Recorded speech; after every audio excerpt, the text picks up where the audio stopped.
Bien, bonjour à tous, aujourd'hui nous allons parler de la fenêtre d'Overton appliquée à la politique. Il y a quelques subtilités. Pour faciliter votre compréhension, je vous incite à aller voir ma vidéo sur les mouvements divisionnaires. Elle permet entre autres d'identifier des mécanismes politiques. Bien, on perd pas de temps, c'est parti. Je vais identifier dans un premier temps entre guillemets la gauche et la droite. La gauche aujourd'hui, qu'est-ce que c'est? C'est en fait la gauche des valeurs, la gauche idéologique progressiste, alliée et instrument de la droite économique. Si vous avez un doute là-dessus, il suffit de regarder Macron. Macron, qu'est-ce que c'est la droite économique et la gauche des valeurs. Il représente tout ce qui ne va pas dans la droite économique. Il vient de chez les Rothschild, le 49.3 c'est lui, la réforme des retraites c'est lui, il représente exactement l'asservissement du peuple au profit des plus riches. Et pourtant, il a été élu majoritairement par des personnes de gauche. Il a été élu par la gauche des valeurs. Bien, et de l'autre côté, ce que l'on considère comme la droite, c'est en fait la droite des valeurs et la gauche économique, c'est-à-dire le peuple, les ouvriers, bref, la lutte des classes. Et là où le peuple se fait avoir, c'est que la gauche économique s'amalgame avec la gauche des valeurs. Les gens qui s'identifient comme étant de la gauche économique et de la lutte des classes vont avoir tendance à rejoindre la gauche idéologique et progressiste. Vous vous êtes fait berner par la droite économique. Alors qu'en fait, la droite des valeurs et la gauche économique, c'est succinctement la même chose, c'est-à-dire la lutte du peuple pour des conditions de vie dignes et décentes, dans le respect et la justice. Bien, maintenant qu'on a identifié les deux camps, je vais me permettre de mettre une frise chronologique.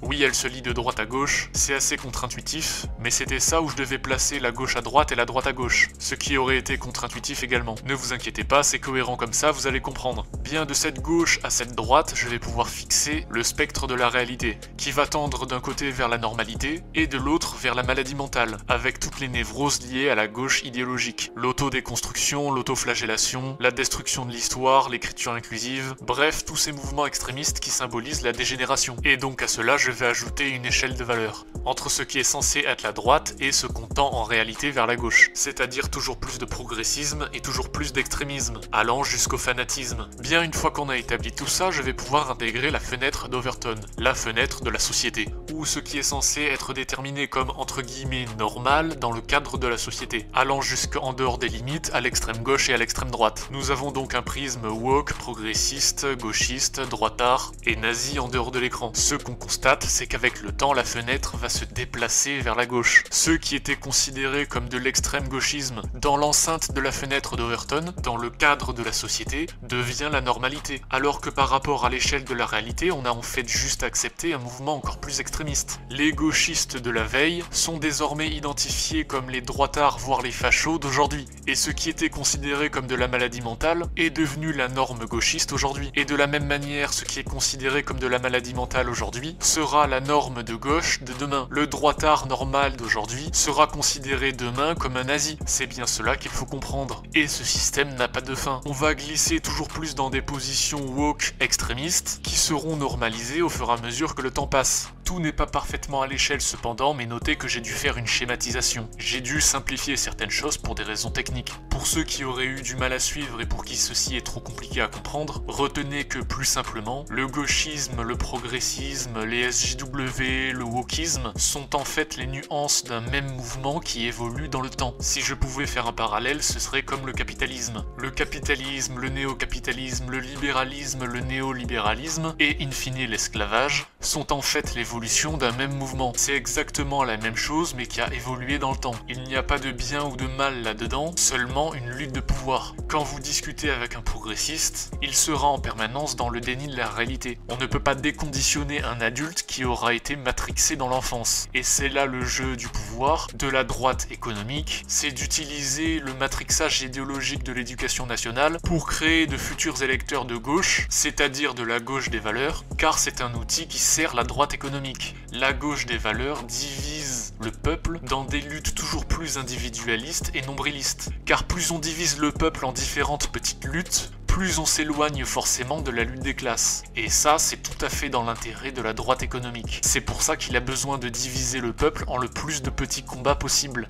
Parce que quand les gens sont divisés sur des questions stupides créées par tous les mouvements LGBT, féministes, etc., sur l'écriture inclusive, sur des mouvements d'oppresseurs opprimés, qui est le plus privilégié et qui est la plus grosse victime, vous vous assurez que les gens soient divisés et qu'ils ne soient pas unis derrière un seul et même mouvement, c'est-à-dire la lutte des classes. L'ennemi commun de toutes ces luttes divisionnaires divisionnaire financé par la droite économique, c'est toujours l'homme hétéro-cis blanc. Parce que c'est le travailleur, celui qui est principalement dans le primaire et le secondaire, c'est celui qui fait tourner le monde et dont les riches ont besoin pour être riches. Ce à quoi quelqu'un m'a répondu: Oui, mais les LGBT, ils travaillent aussi. oui, les LGBT travaillent aussi, merci Sherlock. Seulement, ils sont minoritaires et remplaçables. L'homme blanc du prolétariat, lui, est majoritaire dans le primaire et le secondaire. Il est majoritaire, donc dangereux, parce que c'est celui dont le capitalisme est le plus dépendant. Donc c'est celui à soumettre en priorité, et donc celui contre lequel tous les mouvements divisionnaires se battent. L'homme blanc du prolétariat est le plus transgresseur, celui qui a le plus de capacité physique pour se rebeller, donc c'est celui à déconstruire en priorité physiquement et mentalement, afin qu'il reste un bon esclave à sa place, et ce pour empêcher toute lutte des classes ou révolution éventuelle. Demandez-vous ce que la droite capitaliste craint le plus. Une armée d'hommes sous testostérone, qui se battent pour leurs femmes qui les aiment, pour leur famille et pour leurs enfants,